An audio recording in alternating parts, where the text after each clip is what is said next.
E aí, tá tudo bem com você? Eu sou o Wellington Calazans, estou aqui para mais um vídeo.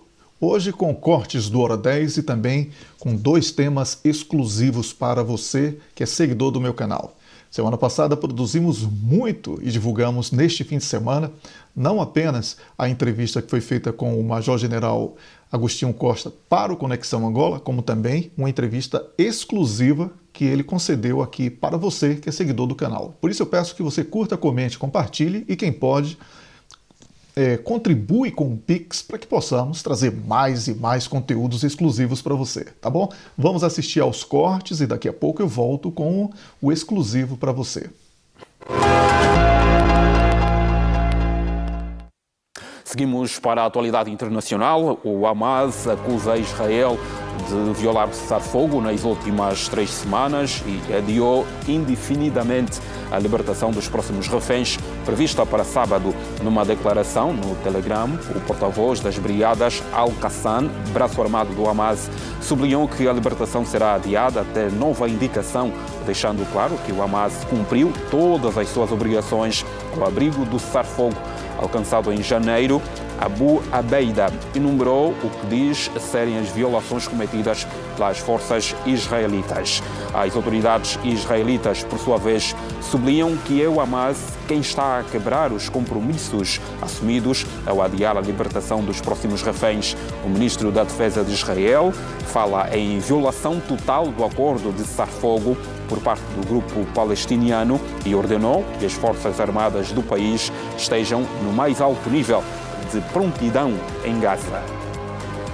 O presidente romeno Klaus Iohannis anunciou nesta segunda-feira a sua admissão ao cargo após enfrentar críticas e protestos por permanecer no cargo após a anulação das eleições presidenciais em dezembro.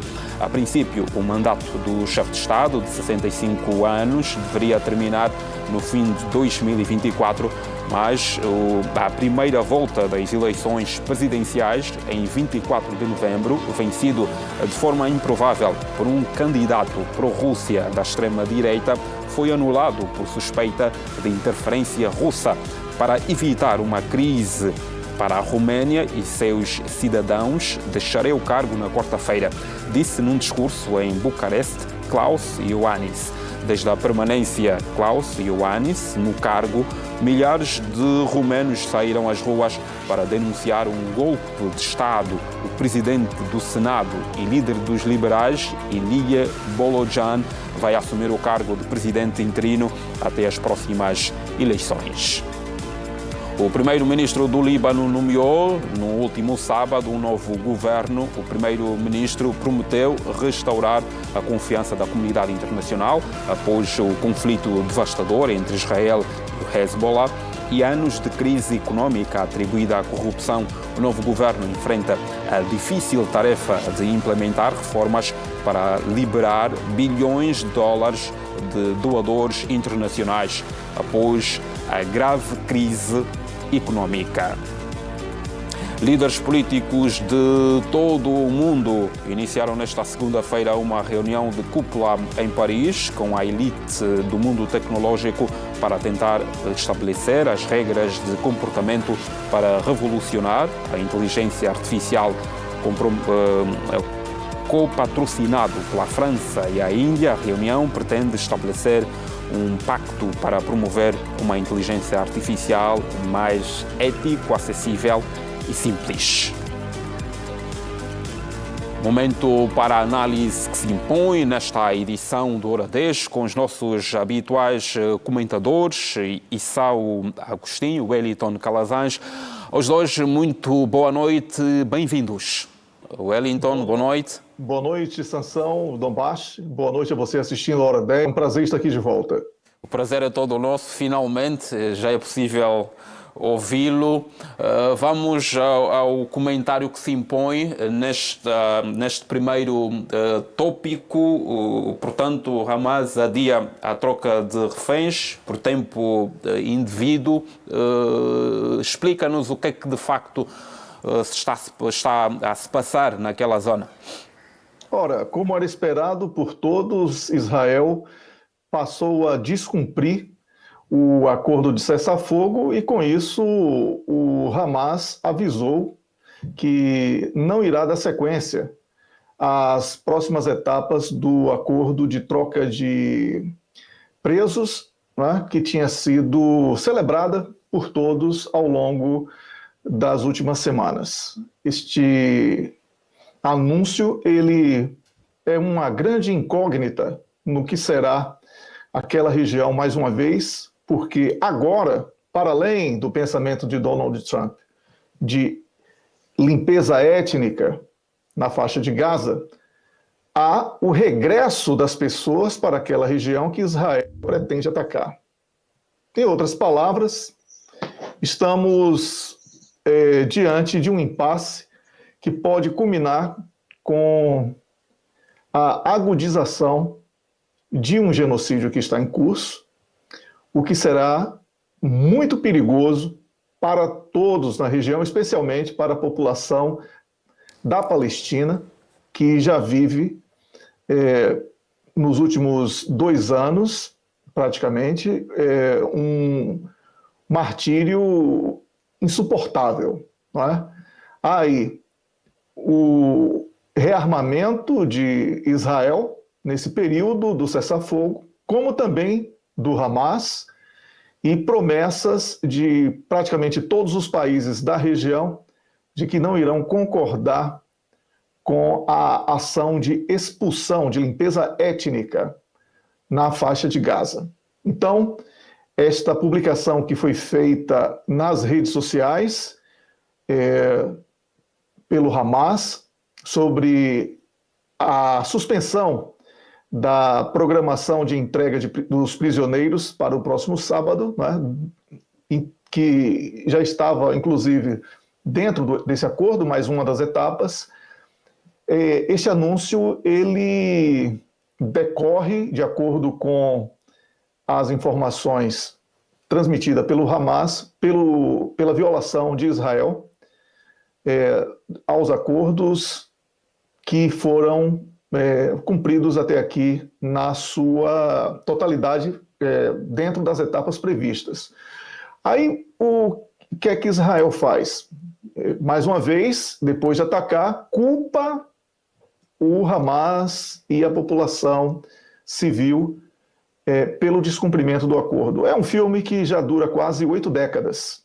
Então, é muito previsível que isso aconteça. O nosso público estava sempre avisado de que Benjamin Netanyahu não cumpre acordos. E, por isso, não há surpresa para quem assiste aqui ao canal TPA Notícias, porque sempre fomos muito sinceros, muito honestos com o nosso público, evitando a propaganda muito forte que Israel domina em praticamente todo o mundo e que tentava vitimizar aqueles que atacam. Quem está praticando o genocídio é Israel, quem descumpriu o acordo de cessar-fogo foi Israel, e agora vamos torcer para que a insanidade de Benjamin Netanyahu seja parada antes de mais uma tragédia humanitária que, lamentavelmente, é prenunciada em mais um dos episódios de descumprimento de acordos. O ministro da Defesa de Israel fala em violação total do acordo de cessar-fogo por parte do Hamas e, no entanto, orienta para uma preparação das tropas ao mais alto nível de prontidão. O que é que isto significa?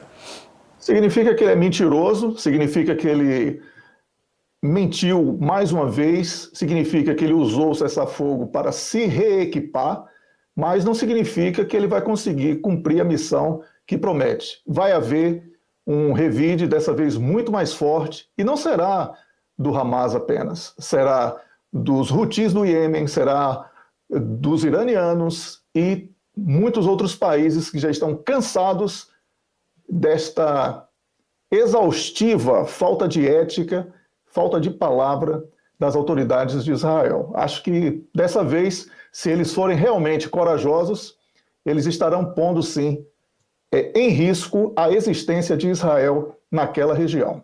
É um retrocesso a este processo todo que estava, de alguma forma, a dar passos? Bem, retrocesso dentro da expectativa de que haveria o cessar-fogo. Mas mesmo tendo que celebrar poucas semanas de cessar-fogo, como vínhamos fazendo aqui nas nossas análises, estávamos sempre fazendo advertência de que era um cessar-fogo frágil por causa da tradição de Israel de não ter palavra, de não cumprir acordos. Então, estamos testemunhando mais uma vez que estávamos certos naquele prognóstico. O que é que a comunidade internacional pôde, por esta altura, fazer? A comunidade internacional é uma narradora de tragédia. Eu espero muito mais de quem já prometeu um revide mais forte, porque já o fez, como no caso os Houthis do Iêmen e o próprio Irão, do que qualquer outro tipo de ação da comunidade internacional, que, de alguma forma extremamente estranha, parece ser refém de Israel por alguma razão que, se for uma investigação mais profunda, terá alguma ligação religiosa e também de corrupção. Seguimos então para a crise política na Roménia.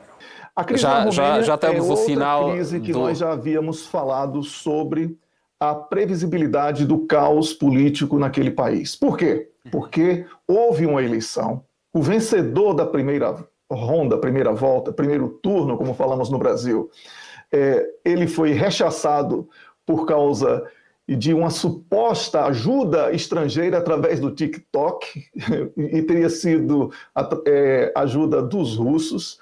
Isso tudo uma grande fantasia para que o desejo da sociedade romena não seja atendido nas demandas dos votos que foram depositados nas urnas. Então, o que temos hoje? O que temos hoje é uma tentativa desesperada de evitar que qualquer governante que seja contra a guerra na Ucrânia seja rotulado de pró-russo e, com isso, ele seja perseguido, acusado de fraude, de favorecimento, de sabotagem, etc., para que não chegue ao poder. A população romena, cansada disso, foi às ruas e pressionou o presidente.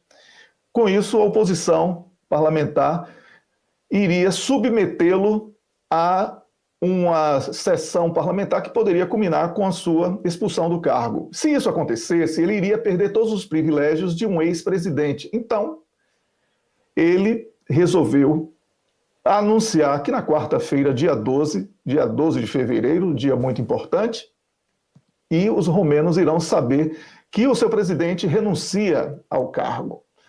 E com esta renúncia, um senador irá assumir interinamente até a realização das eleições, que foram, mais uma vez eu repito, canceladas por causa da acusação de fraude, por causa de ajuda ao vencedor através do TikTok. É tudo muito cômico aqui na Europa. Não é? O desespero pela manutenção de uma agenda completamente estranha aos interesses dos povos europeus, né? Que não existe uma unidade europeia, cada país tem a sua característica própria, mas essa tentativa de unidade aqui da Europa falha na medida em que a vontade popular é desrespeitada. E o caso da Romênia é emblemático para que possamos dizer que aquilo que chamam de democracia aqui na Europa é uma grande mentira. O eleitor não tem direito de escolher os seus preferidos. Está havendo uma onda, assim como na Alemanha, a tentativa de tirar o partido que eles chamam de extrema-direita da corrida eleitoral.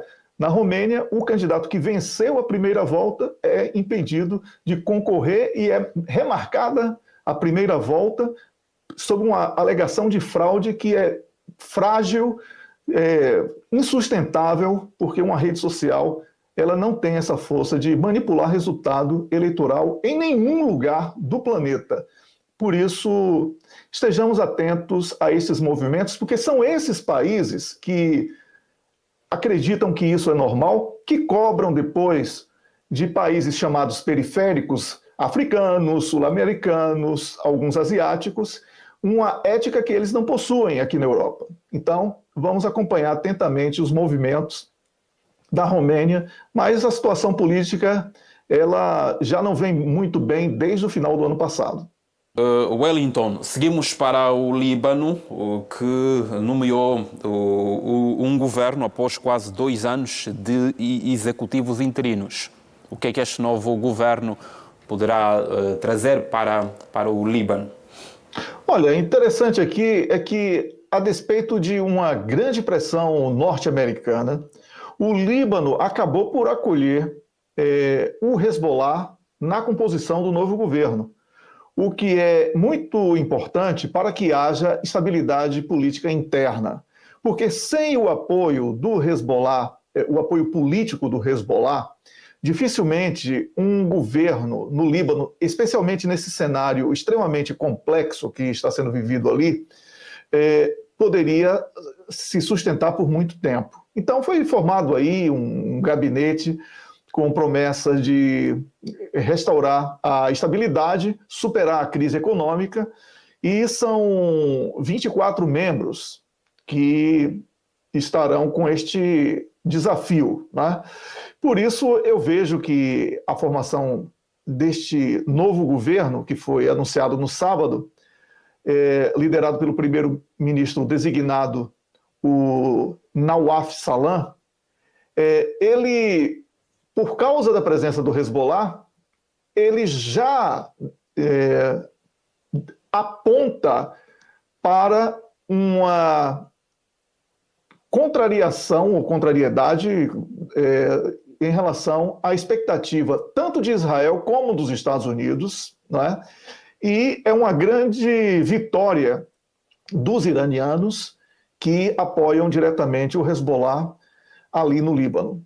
Isso faz com que tenhamos a manutenção da política que já está em vigor, que é de resistência à investida de Israel no sul do Líbano, e também uma chuva de denúncias das ações de invasão de Israel no sul do país. É também um prenúncio de que Israel irá fazer valer, do apoio norte-americano para manter uma política de agressão, mesmo que tenha sofrido derrotas em todas as investidas militares recentes contra o Hezbollah ali no sul do Líbano. E isto é também mais uma frente de guerra para Israel, que também está na Síria, não podemos esquecer disso. Agora promete o ataque na faixa de Gaza mais uma vez. E será que Israel vai conseguir tantas frentes de batalha com tantos inimigos ao seu redor e ainda outros países da região prometendo que não irão deixar Israel impune? Então essa é a grande questão, porque os desafios do governo, eles só poderiam ser debatidos num ambiente de paz, mas não há essa paz agora no Líbano. Esperamos que os acordos de cessar-fogo com o Líbano, né, de Israel e Hezbollah, eles sejam cumpridos, porque precisamos evitar mais uma catástrofe humanitária naquela região. E essa com um perigo muito grande. O Hezbollah é um exército de 150 mil homens, muito bem treinados e equipados, e que certamente não irão permitir, especialmente porque fazem parte desse novo governo, que o país seja totalmente vandalizado por Israel, como o Benjamin Netanyahu e os seus anunciam a exaustão sem nenhum constrangimento. Seguimos então com Wellington para a última temática, cimeira de inteligência artificial que junta centenas de países em França. Qual é o real objetivo? Olha, tecnologia é sempre interessante, não é? Porque essa cúpula de ação da inteligência artificial que está a decorrer em Paris, ela é uma marca importante deste momento, porque o diálogo global sobre o futuro dessa tecnologia que é disruptiva é muito importante. O evento reúne líderes políticos, cientistas, empresários e especialistas de diversas regiões do planeta, com o objetivo de tentar abordar os desafios associados ao desenvolvimento e uso da inteligência artificial, ao mesmo tempo em que explora maneiras de maximizar os seus benefícios para a sociedade. Existem muitos desafios aqui, Sansão. Muitos desafios, porque a inteligência artificial ela é uma tecnologia tão moderna que ela praticamente assume uma personalidade própria. E isto tem sido tema de debate sobre a questão ética, por exemplo, em equipamentos bélicos que se utilizam da inteligência artificial para evitar perdas humanas, mas, ao mesmo tempo, até que ponto a tecnologia é capaz de desenvolver qualquer tipo de empatia ou de respeito às regras e acordos internacionais que, mesmo numa guerra, devem ser cumpridos, não é? Então, outros aspectos são as diferenças tecnológicas e econômicas, porque as nações desenvolvidas elas estão muito à frente das outras, e isso não pode criar um novo fosso entre ricos e pobres, né? A segurança nacional e também a militarização, pelas questões que eu expus, mas também pela tensão de equipamentos serem dominados por hackers ou por pessoas que dominem a tecnologia e que não tenham nenhum tipo de compromisso com as consequências do uso desses equipamentos através da inteligência artificial. A privacidade também e os direitos humanos, porque, primeiro, porque os dados disponíveis nos aplicativos móveis, na internet, eles são todos lidos numa velocidade impressionante pela inteligência artificial, quebrando assim qualquer tipo de privacidade das pessoas. É preciso que isto seja regulado para que não sejamos todos espionados por máquinas a todo instante e que isto possa ser constituído assim como um grave problema de exposição e outras gravidades que podem decorrer deste tipo de acesso à informação privada, né? E também a questão do impacto no mercado de trabalho, porque essa automação impulsionada pela inteligência artificial, ela é uma ameaça a milhões de empregos tradicionais, especialmente nos setores de manufatura e também de serviços. Por isso, é preciso que os governos encontrem maneiras de reduzir esses impactos por meio de políticas educacionais e também da requalificação profissional dos cidadãos, sobretudo através da regulação, porque regular a inteligência artificial significa escrever um código de ética e deontologia para essa tecnologia que se propõe a ser quase um humano, né, na sua capacidade de produzir conhecimento e prestação de serviços. Então, é algo que, a partir desse evento em Paris, nós vamos ter uma noção de qual será o futuro da inteligência artificial na nossa rotina. Então, essa cúpula de ação de inteligência artificial em Paris, ela pode sim refletir um esforço coletivo das nações sobre o futuro desta tecnologia que é revolucionária, Sansão. Muito bem, Wellington, e por hoje é com esta que encerramos este momento. Muito obrigado pela presença, pelos comentários e até amanhã. Eu que agradeço, Sansão. Uma pena que o colega Sal estava com problema na conexão, mas também um abraço para ele, que certamente está nos assistindo, e a você que está assistindo ao Hora 10, obrigado pela companhia. Até amanhã no mesmo horário. Até amanhã. Agradecemos.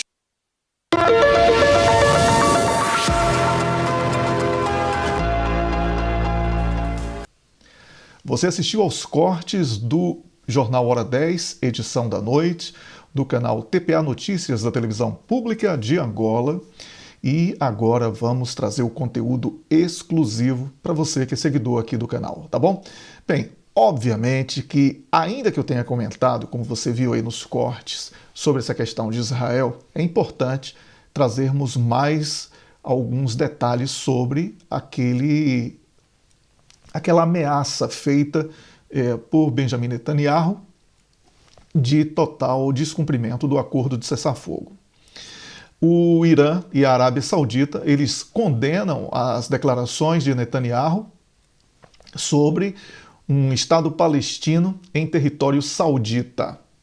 Observe que a proposta de Donald Trump foi que o povo da faixa de Gaza saísse dali para o Egito, não é? E também para a Jordânia. E por que é que Netanyahu está falando sobre um território saudita? Porque os egípcios reforçaram as fronteiras de uma maneira como nunca tinha sido vista, com muito equipamento bélico. O que significa dizer que Israel não vai ter vida fácil. Os Estados Unidos, para uma guerra ali, precisam de uma logística que não tem condição de realizar ou de manter. Aí eu vou explicar por que tecnicamente para você. Não tem condição de realizar porque é uma logística caríssima que os Estados Unidos da América não terão condição de deslocar. Porque aquelas frotas marítimas que antes eram vistas com muito espanto, com muito medo, como armas de dissuasão, hoje elas são vistas com as novas tecnologias bélicas dominadas pelo Irã, pelos Houthis do Iêmen e também pelo Hezbollah, como banheiras flutuantes, como diz o meu colega de análise Rubem Gonzalez do Geoforça. São banheiras flutuantes, ou seja, são alvos fáceis, que com pequenos drones os Houthis conseguiram ameaçar seriamente a presença destas banheiras ou frotas marítimas dos Estados Unidos da América. Israel sozinho não vai conseguir brigar com toda a região. Já está provado, tanto que pediu, uma expressão baiana aí, pediu arrego. Não é só baiano, eu acho que no Brasil todo usam essa expressão, mas como eu sou da Bahia, eu vou puxar a brasa para minhas sardinhas. Afinal de contas, o Brasil nasceu na Bahia, né? Então, esse arrego aí com o Hezbollah e também com o próprio Hamas na faixa de Gaza. A situação é terrível para Israel se insistir no desrespeito ao cessar-fogo. A Liga Árabe, os países árabes de um modo geral, né? Nós temos aí os iranianos, nós temos os Houthis do Iêmen, nós temos o próprio Hezbollah e o Hamas, todos contra Israel. Estados Unidos sem dinheiro, como é que o Donald Trump vai conseguir? Mandando aquelas bombas que comprovadamente só podem matar civis?